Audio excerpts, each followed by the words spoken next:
Hello mga kainday! Another day, another vlog of cooking ulam serye.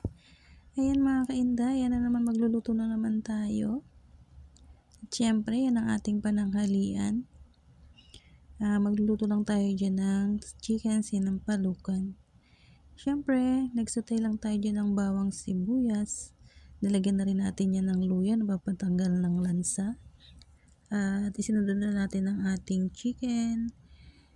Sutay-sutay muna natin yan. Sutay hanggang sa mawala yung kanyang lansa. And then, nang matanggal na yung kanyang sauce, nilagay na natin yung ating sampalok.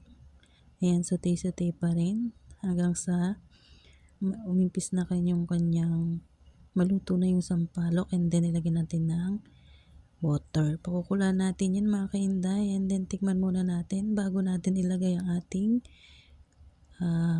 mustasa para matikman natin kung okay ang lasa. Yan, lagyan na natin ang ating veggies at pakukulan po rin natin yan ng saglit at hintayin natin maluto ang ating green leafy vegetable. Ayan na mga kainday ang ating lunch for today. Thank you for watching. Bye!